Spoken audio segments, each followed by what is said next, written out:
x square plus 1/x square এর সমাধান করে রেজাল্ট কি পাইলাম 5 পাইলাম। তাহলে x square plus 1/x square এর মান কত 5। এটা হচ্ছে আমরা এখানে লিখে রাখলাম কেন, কারণ বাম পক্ষ করলাম, ডান পক্ষে হচ্ছে আমাদের এটা লাগবে, বুঝছো?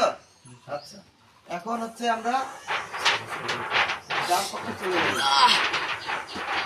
ডান পক্ষে কত দেওয়া আছে 5 ইনটু, বলো তো কি দেওয়া আছে, বলো রে, 5 into x to the power 4 plus 1/x to the power 4, তাই না? এই ভিডিওটা টাইমলেস ভিডিও বানাইছি 5 ইনটু এখানে সূত্রে প্রয়োগ করো, মানে সূত্রে বসানোর জন্য ভেঙে নাও, এটা বুঝছো তো? x টু দি পাওয়ার 4 কে যদি আমরা ভেঙে নেই তাহলে x স্কয়ার এর উপরে আবার স্কয়ার দেওয়া যায়। এই যে পাওয়ার আর পাওয়ারের গুণ কি হয়? সাধারণ গুণের মতো, মানে গুণের নামতার মতো 2 দুগুণা 4, বুঝছো রে? আচ্ছা এখন দেখো এইটা আমাদের a, ব্র্যাকেটের ভিতরের অংশটা আমাদের a, এখানকার ব্র্যাকেটের ভিতরের অংশটা আমাদের b, তাহলে কি হলো a square plus b square, তাহলে 5 into a square plus b square এর অনুসিদ্ধান্ত কি a plus b square minus 2ab, বুঝছো রে? বুঝছো রে?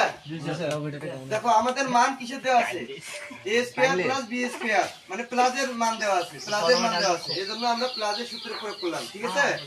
তাহলে 5 ইনটু এর মানটা কত দেওয়া আছে, দেখো তো 5 দেওয়া আছে, তাহলে এখানে আমরা 5 বসাইতে পারি না? জি বলো পারি, জি 2, এখানে লব আর হর মিলে যায়, তার মানে কাটা, বুঝছো? এখানে আমরা লিখলাম মান বসে, বুঝছো কিনা বলো? আমরা শুধু অনুসিদ্ধান্ত বসাইলাম, এটার অনুসিদ্ধান্ত, এটা a এটা b, a square plus b square এর অনুসিদ্ধান্ত কি a plus b whole square minus 2ab, বুঝছো?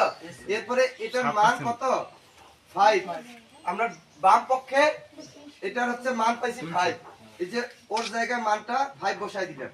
এরপরে দেখো ক্যালকুলেট, 5 ইনটু 5 এর উপর স্কয়ার মানে 5 দুইবার গুণ, 5 এর উপর স্কয়ার মানে কি 5 গুণ, 5 5 25 25 বিয়োগ 2, 25 টাকা থেকে 2 টাকা খরচ করলে কত টাকা থাকে 23 টাকা, 23 টাকা, তাহলে 23 এর সাথে 5 গুণ করলে কত হয় 115 হয়, 115 হয়। তাহলে আমরা বাম পক্ষেও 115 পাইছি, ডান পক্ষেও 115 পাইছি, তার মানে উভয় পক্ষে যেহেতু আমরা 115 পাইছি, তার মানে কি আমরা দেখাইছি বা প্রমাণ করাইছি। এখানে কি চাইছে, প্রমাণ করতে বলছে, তার মানে এখন লিখবে অতএব বাম পক্ষ ডান পক্ষ, ডান পক্ষ প্রমাণিত, বুঝছো না? বাম পক্ষ পরে যে রেজাল্ট আসবে, ডান পক্ষ পরে যদি ওই একই রেজাল্ট আসে, তাহলে আমাদের অঙ্কটা প্রমাণ হয়ে গেছে, বুঝছো না? Yes sir. এখন কি আরো বুঝাইতে হবে এটা? না স্যার, বলো কথা বলো না স্যার, না। তাহলে ঠিক আছে, তুলে নাও, তুলে নাও।